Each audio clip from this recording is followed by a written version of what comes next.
Boa noite, pessoal. Vamos lá. Que dia é hoje? Dia 23, estou perdido. Semana muito maluca e de muita informação, né? Principalmente a gente fechando uma sexta-feira bem negativa, como podem ver aqui no monitor aqui atrás, tudo vermelho, né? Mas foi uma semana bem importante, principalmente por conta de política de juros, né? Na quarta-feira a gente teve o aumento de 75 bips lá nos Estados Unidos pelo Fed, né? Acho que já era uma questão que estava bem precificada e o que o mercado ficou aguardando mais foi muito a questão do tom, né?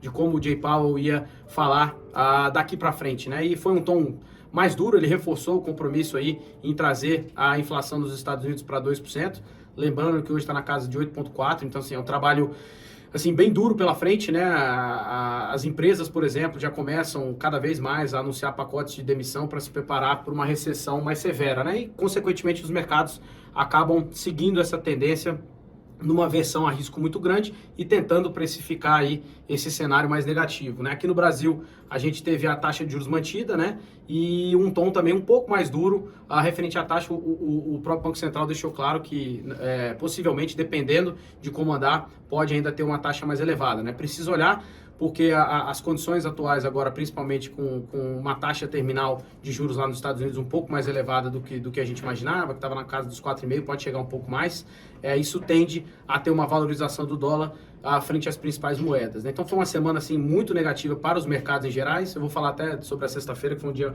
um pouco mais duro, né? Mas a nossa bolsa, a bolsa brasileira, foi uma das únicas aí, acho que não a única, né, positiva, a única mesmo positiva na semana, subiu 4%, né? E por que está tendo esse descolamento aí da bolsa brasileira com principalmente a bolsa americana, né?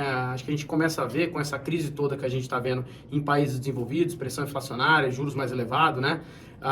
Os investidores acabam buscando opções de investimento e o Brasil acaba sendo um dos poucos aí atrativos, porque Rússia está completamente fora aí da realidade para investir, China também bastante, num momento bastante complicado e, como eu falei, mercado desenvolvido também, né? Então o Brasil, devido aos preços aí bem atrativos, né, tá na precificação bem interessante, já há um bom tempo acaba atraindo capital, né? Mas sexta-feira ninguém aí passou batido, foi um dia muito negativo, tudo vermelho, tá? Todas as bolsas negativo, o petróleo desabou para casa, o WTI caiu para $79. Isso acaba até sendo interessante aqui para gente, para reduzir um pouco a pressão inflacionária, mas foi geral, né? Cripto caindo bastante, commodities caindo bastante, empresas de valor, empresas de crescimento. Foi realmente aí um dia bem ruim, né? E começou muito vindo da Europa, né? O Reino Unido aí anunciou um pacote, na minha visão, na nossa visão, completamente aí fora da casinha, vamos chamar assim, do lado negativo, né? Anunciou um pacote de auxílio fiscal, de corte de impostos, para tentar aí aquecer ainda mais a economia pensando no longo prazo, mas problemático, né? Ainda mais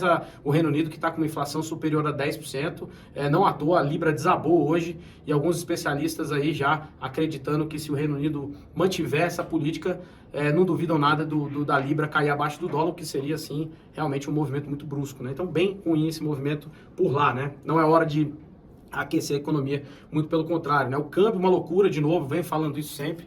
É difícil a gente ver o mercado normalizando com essa volatilidade toda, né? O dólar que fechou ontem a 5,11 e hoje fechou 5,25, né? Uma alta de quase 3% aí no dólar, muito forte, por conta de todas essas condições que eu acabei de falar, tá? Na ponta de Venture Capital aqui tem um dado bom, a gente fechou mais uma operação aí, a gente vai estar anunciando nos próximos dias, uma operação muito boa, tá? E aí eu faço um paralelo aqui, a gente acha esses movimentos, né, de crise, de aversão a risco muito interessantes da ponta do comprador, né? Você acaba tendo oportunidades muito interessantes que seriam difíceis você ter num período aí de excesso, de abundância de capital. Então, pra gente é muito bom, a gente que está fechando a terceira operação no ano, olhando esses ativos de qualidade, tá? Na parte de equities, né? Acho que um dado aí que realmente mostra o tamanho, né, da aversão a risco que a gente está tendo em todas as classes de ativos, aí, principalmente lá nos Estados Unidos, né?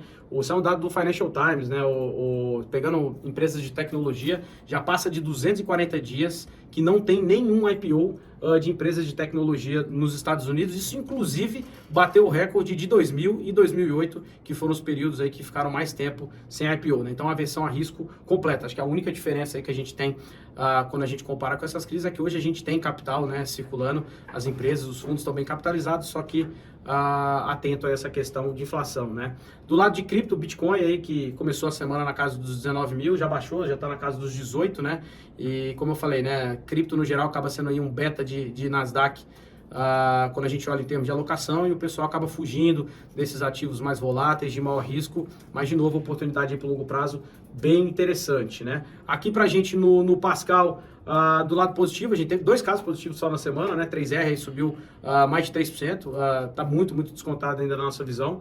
A XP subiu 1,45% e o nosso hedge aí também, que protegeu bastante a nossa carteira, né? Só para ter uma ideia, a Nasdaq na semana aí caiu quase 4%, vem caindo quase 9% aí no mês, né? E a gente está caindo na casa dos 3%, então está tendo uma proteção nesse sentido, né? Na ponta negativa, claro, muitos ativos ligados a cripto, né? Block aí, a antiga Square, caiu 13%, Ethereum caiu 11%, né?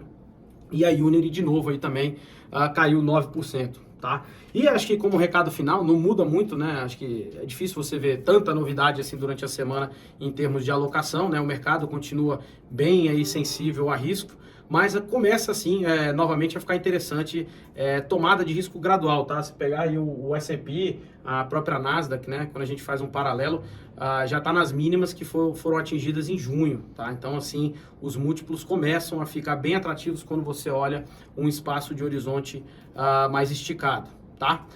E para a próxima semana também, aí a gente aguarda uma extensão um pouco do que está acontecendo agora, né? Não necessariamente negativo, mas sim com muita volatilidade. Beleza? Um abraço e ótimo final de semana.